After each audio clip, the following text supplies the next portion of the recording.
Hello everyone, subscribe कीजिए हमारे channel को और दबाइए इस घंटे को। कैसे हैं आप सभी लोग। आई होप कि आप सभी लोग अच्छे होंगे।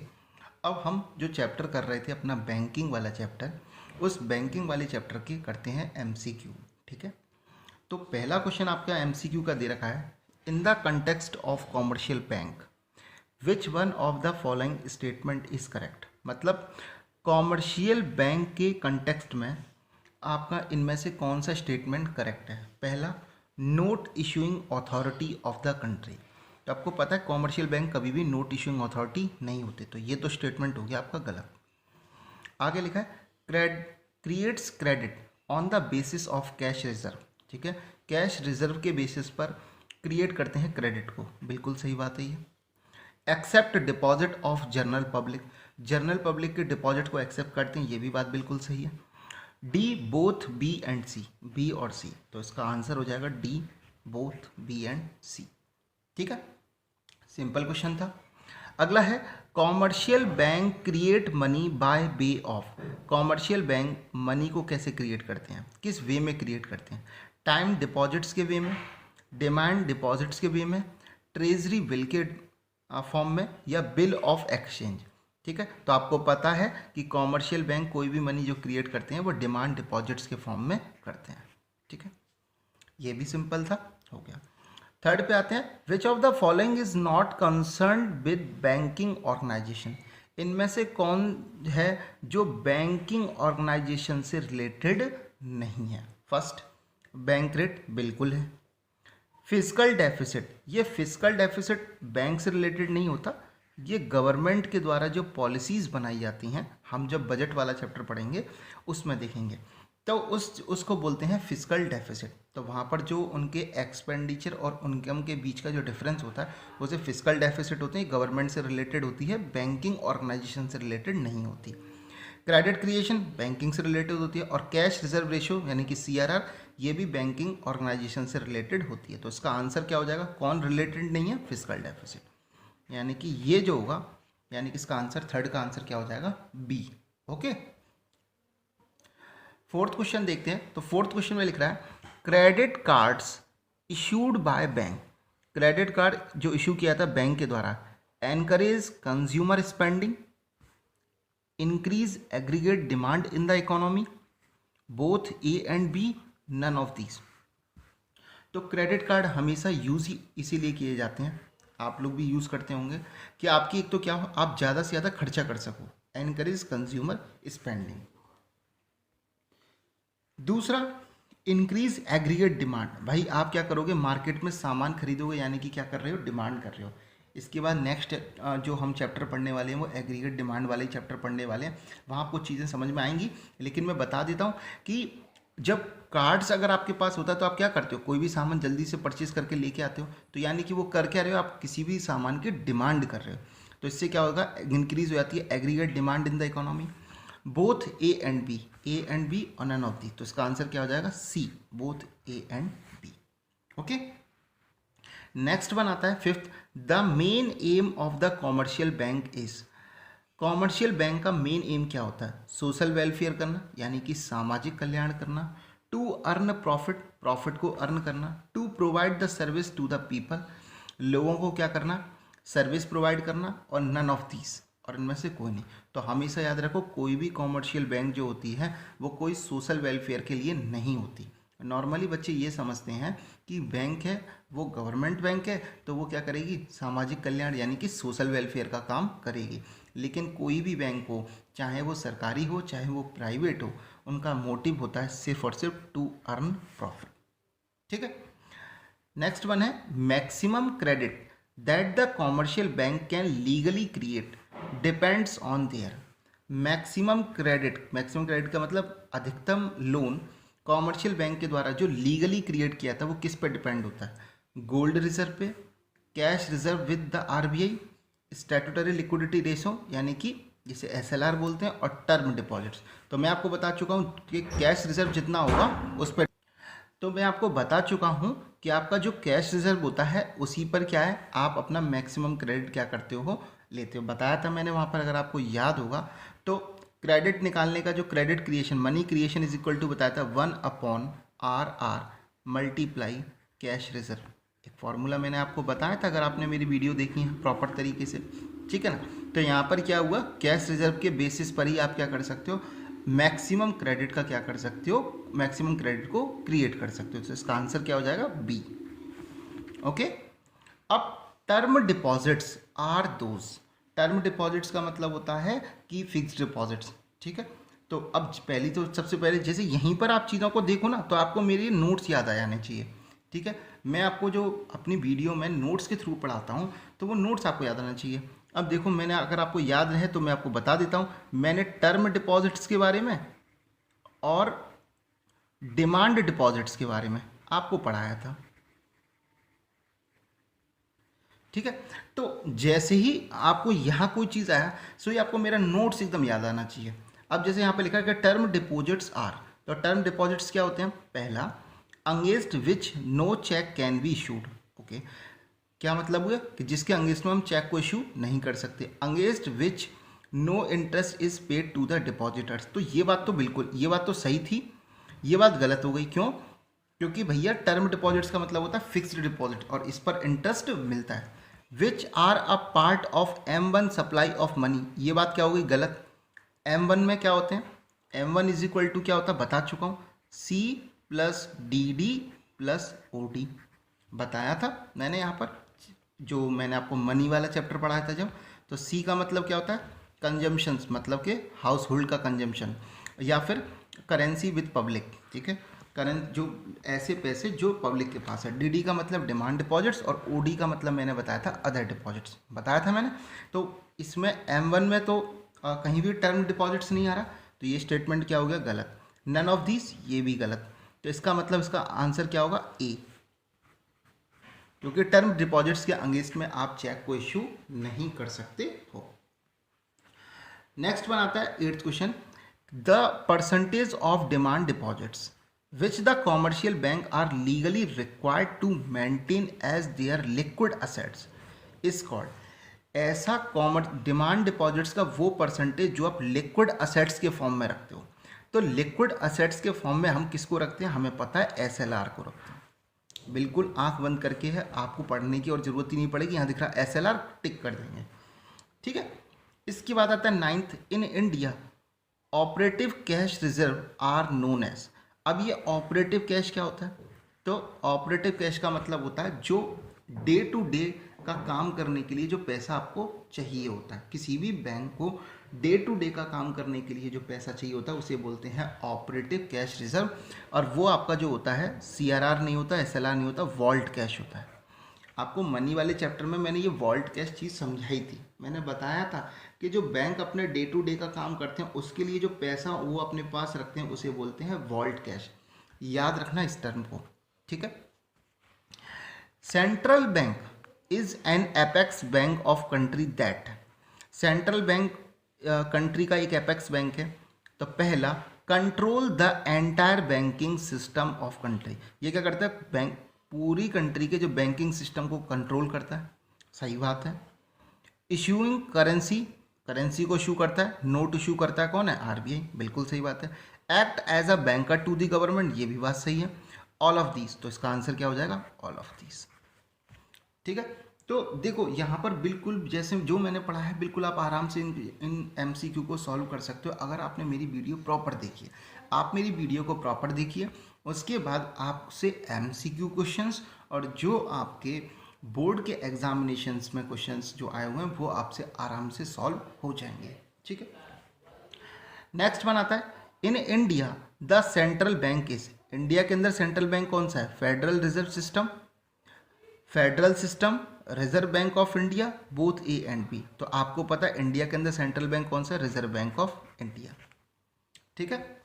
Maximum credit that the commercial bank can legally create is indicated by, commercial bank के द्वारा मैक्सिमम क्रेडिट जो लीगली क्रिएट किया जा सकता है वो कैसे इंडिकेट करते हैं, किससे पता चलता है।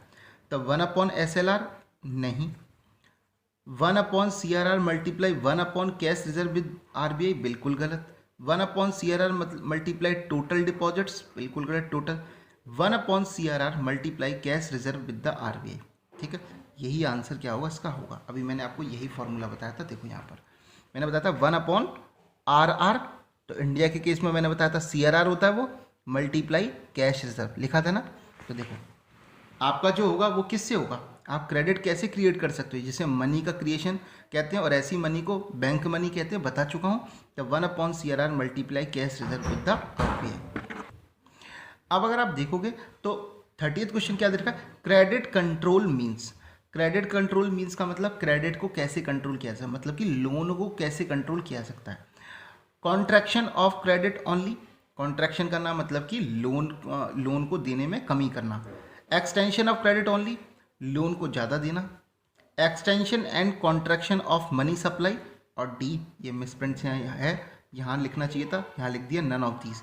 तो क्रेडिट कंट्रोल यानी कि क्रेडिट कंट्रोल मतलब मनी का क्या करना, कंट्रोल करना। और उसमें मैंने दोनों चीज़ें बताई थी, कॉन्ट्रैक्शन भी किया था और एक्सटेंशन भी किया था। तो देखो एक्सटेंशन और कॉन्ट्रैक्शन दोनों चीज़ें की जाती हैं। अब आप कहोगे सर ऐसे तो दो टर्म कोई लिखे नहीं थे, देखो इन्फ्लेशन तो लिखा था ना, इन्फ्लेशन कर्व्ड हो जाता है या डिफ्लेशन कर्व्ड हो जाता है, ये चीज़ हम देख रहे थे कैसे कंट्रोल कर रहे थे हम मनी की सप्लाई को। तो इन्फ्लेशन कर्व्ड होने का मतलब क्या हुआ कि आपने क्या किया, मनी की सप्लाई का कॉन्ट्रैक्शन कर लिया।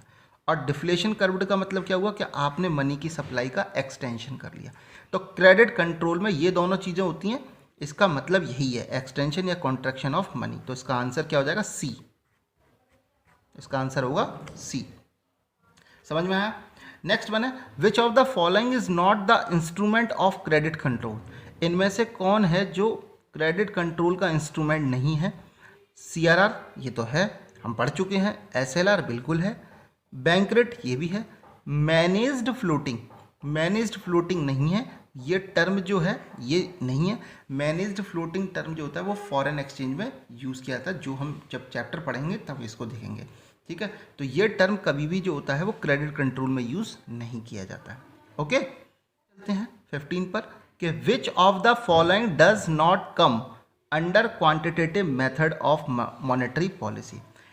इनमें से मॉनेटरी पॉलिसी के क्वांटिटेटिव मेथड्स में कौन सी चीज़ें नहीं आती।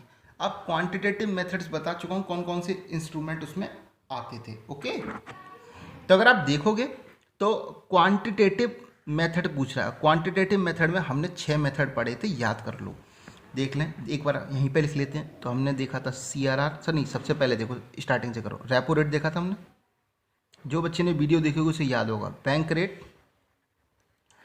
उसके बाद रिवर्स रेपो रेट बोला था, ठीक है।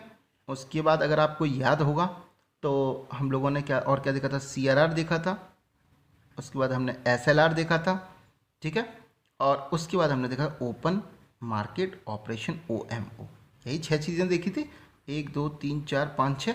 तो देखो अब यहीं पर यह है कि अब जैसे कि बोल रहा है कि क्वांटिटेटिव मेथड्स में ओपन मार्केट ऑपरेशन बिल्कुल होता है, कैश रिजर्व रेशियो यानी कि CRR बिल्कुल होता है, मोरल सुएशन और रेपो रेट होता है। मोरल सुएशन हमने क्वांटिटेटिव मनी क्वालिटेटिव मेथड में देखा था। ओके, वैसे मैंने यहाँ पर एक चीज़ मैंने बताई भी थी आपको शायद, तो बच्चे यहाँ कन्फ्यूज़ हो रहे होंगे। मैंने कहा था मोरल सुएशन नॉर्मली दोनों में यूज़ कर लिया जाता है, क्वांटिटेटिव में भी और क्वालिटेटिव में भी, लेकिन फिर भी टेक्निकली अगर आप देखोगे तो ये एक क्वालिटेटिव मेथड है, यानी कि क्वांटिटेटिव मेथड का ये एग्जाम्पल नहीं है। ओके, आगे आते हैं। अब देखो जैसे लिख रहा है open market operation as an instrument of credit control are performed by. तो ओपन मार्केट ऑपरेशन जो होता है, जो क्रेडिट कंट्रोल का एक इंस्ट्रूमेंट है, वो किसके द्वारा परफॉर्म किया जाता है, the central bank of country, the commercial bank of country, both A and B और नन ऑफ दीज। तो आपको पता ओपन मार्केट ऑपरेशंस जो होते हैं वो हमेशा RBI, मैंने बताया था ना, RBI के द्वारा किसी भी सिक्योरिटीज़ को सेल या परचेज किया जाता है इस ऑपरेशन के थ्रू। ओके, तो central bank of a country इसको परफॉर्म करता है सेंट्रल बैंक ऑफ कंट्री, और इंडिया के केस में कौन है, RBI है, ठीक है। तो ये भी हो गया। नेक्स्ट है with an increase in margin requirement. अगर आपका मार्जिन रिक्वायरमेंट को इंक्रीज कर लेते हैं, availability of credit in the economy, तो क्रेडिट की अवेलेबिलिटी जो होगी वो क्या होगी, इंक्रीज होगी, डिक्रीज होगी, अनचेंज्ड होगी या नन ऑफ दीज होगी। ठीक है, तो अभी मैं आपको बता देता हूँ, मेरे को पता है कि इसका आंसर क्या डिक्रीज, आपको भी पता होगा, लेकिन जिनको लग रहा है कि कैसे हुआ उनके लिए समझा देता हूँ। सपोज करो पहले यहाँ आपकी असेट्स की जो असेट्स है आपके पास उसकी मार्केट वैल्यू 10 लाख और आपको पहले मिलते थे 8 लाख। ठीक है, अब क्या हुआ, अब मार्जिन रिक्वायरमेंट बढ़ा दिया तो अब मिलते हैं आपको 5 लाख। तो भैया आपको क्या होगा, लोन क्या मिल रहा है, पहले केस में लोन क्या मिलता, यानी कि पहले केस में मार्जिन रिक्वायरमेंट था 2 लाख का, यानी कि 8 लाख का क्या मिल गया, लोन मिल गया। अब मार्जिन रिक्वायरमेंट 5 लाख का, यानी कि लोन कितना मिला, 5 लाख का। तो इसका मतलब जब आपको अपनी ही प्रॉपर्टी पे कम पैसे मिलेंगे तो आप लोन क्या लोगे, आप लोन लेने ही नहीं जाओगे, बोलोगे कि प्रॉपर्टी ज़्यादा की रखवा लेते हैं लेकिन लोन बहुत कम देते हैं तो हम लोन लेंगे नहीं। इसका मतलब क्या होगा, अवेलेबिलिटी ऑफ क्रेडिट क्या हो जाएगा, डिक्रीज। और वैसे भी देख लो भाई, देखो जब मार्जिन रिक्वायरमेंट 2 लाख था तो आपको लोन कितना मिल रहा था, 8 लाख। अब मार्जिन रिक्वायरमेंट कितना, 5 लाख का, लोन कितना मिल रहा है, 5 लाख ही मिल रहा है। तो इसका मतलब क्या हुआ, पहले लोन ज़्यादा मिल रहा था, अब लोन क्या मिल रहा है, कम, यानी कि क्या हो गया, डिक्रीज हो गया। तो अवेलेबिलिटी ऑफ क्रेडिट क्या हो गया, डिक्रीज हो गया। 18, if inflation is to be combated the RBI, अगर आपको इन्फ्लेशन से क्या करना है, युद्ध करना, कॉम्बेटेड मतलब युद्ध करना होता है, मतलब इन्फ्लेशन को आपको रोकना है, तो आरबीआई क्या करेगी, raise SLR and lower CRR, lower SLR and raise CRR, raise both CRR as well as SLR और नन ऑफ दी। तो इसका आंसर क्या हो जाएगा, सी। क्यों, क्योंकि अगर आपको इन्फ्लेशन को रोकना है, इसका मतलब डिमांड को कंट्रोल करना है, डिमांड को कंट्रोल करना है तो आपको रेट्स जो हैं वो आपको क्या करने पड़ेंगे, बढ़ाने पड़ेंगे। सीआरआर और एसएलआर बढ़ाओगे तो उससे क्या होगा, बैंक जो है वो भी क्या करेंगे, अपना इंटरेस्ट रेट बढ़ा देंगे, तो लोग क्या लोन कम लेंगे, लोन कम लेंगे तो डिमांड कम करेंगे, और डिमांड कम करेंगे तो इन्फ्लेशन अपने आप रुक जाएगी। ठीक है, नेक्स्ट वन है, if recession is to be combated, अब आपको रिसेशन से क्या है, लड़ना है, bank rate needs to be lowered, CRR needs to be lowered, both A and B, repo rate needs to be lowered and CRR needs to be raised. तो ये तो स्टेटमेंट गलत है भाई। देखो जब इस केस में आपको क्या करना है, रेस करना है, तो रिसेशन के केस में क्या करना है, लोअर करना है। तो ये भी ठीक है, ये भी ठीक है, यानी कि इसका आंसर क्या हो जाएगा, C, both B, A and B. आगे समझ में आता। अब है 20th question, increase in CRR works as a signal to the commercial bank. अगर सीआरआर को आप इंक्रीज करते हो तो कॉमर्शियल बैंक के लिए क्या सिग्नल है, to maintain healthy reserve as a vault cash, to be liberal in offering loan, to follow cheap money policy, none of these. तो देखो ये तीनों तो ये तो है ही नहीं। इंक्रीज इन सीआरआर, तो सीआरआर अगर बढ़ता है तो इसका मतलब आप लिबरल का मतलब कम रेट पर लोन दे सकते हो, ये भी गलत हो गया। To follow cheap money policy, cheap money policy का मतलब अपने जो भी रेट है, कम इंटरेस्ट रेट पर अगर आप कोई भी लोन वगैरह देते हो तो ऐसी मॉनेटरी पॉलिसी को चीप मनी पॉलिसी बोलते हैं। और अगर आप ज़्यादा इंटरेस्ट रेट पर लोन देते हो तो ऐसी मनी पॉलिसी को टाइट मनी पॉलिसी बोलते हैं। तो अगर सीआरआर बढ़ रहा है तो इस केस में तो टाइट मनी पॉलिसी हुई, लेकिन ये क्या कह रहा है, to follow cheap money policy, तो ये भी गलत हो गया। ठीक है, तो बचा क्या, to maintain healthy reserve as a vault cash, बिल्कुल सही बात है। इसका मतलब है अगर आप सीआरआर बढ़ा रहे हो तो इसका मतलब है सिचुएशन बहुत ख़राब है और किसी भी बैंक को अपने डे टू डे के काम के लिए ज़्यादा से ज़्यादा रिजर्व जो है वो मेंटेन करके रखना चाहिए। तो इसका आंसर हो जाएगा ए। ठीक है, इसके बाद आता है SLR required the commercial bank to build their liquid asset by way of. SLR में जो कॉमर्शियल बैंक के द्वारा जो बनाया जाता है एसएलआर, उसमें लिक्विड एसेट्स में जो आती हैं, उसमें लिक्विड एसेट्स में कौन कौन सी चीज़ें आती हैं, रिजर्व ऑफ कैश बिल्कुल आता है, रिजर्व ऑफ गोल्ड बिल्कुल आता है, रिजर्व ऑफ अनइंकम्बर्ड सिक्योरिटीज़ ये भी आता है, ऑल ऑफ दीज। तो यानी कि मैं तो आपको पहले ही बता चुका हूँ एसएलआर में जो लिक्विड एसेट्स होती है, तो लिक्विड एसेट किस किस फॉर्म में हो सकते हैं, कैश, गोल्ड और आरबीआई अप्रूव्ड सिक्योरिटी। इसे आरबीआई अप्रूव्ड सिक्योरिटीज़ या गवर्नमेंट सिक्योरिटीज़ भी बोलते हैं। तो ऑल ऑफ दीज ये हो गया। ठीक है, reverse repo rate, reverse repo rate का मतलब ट्रिपल आर।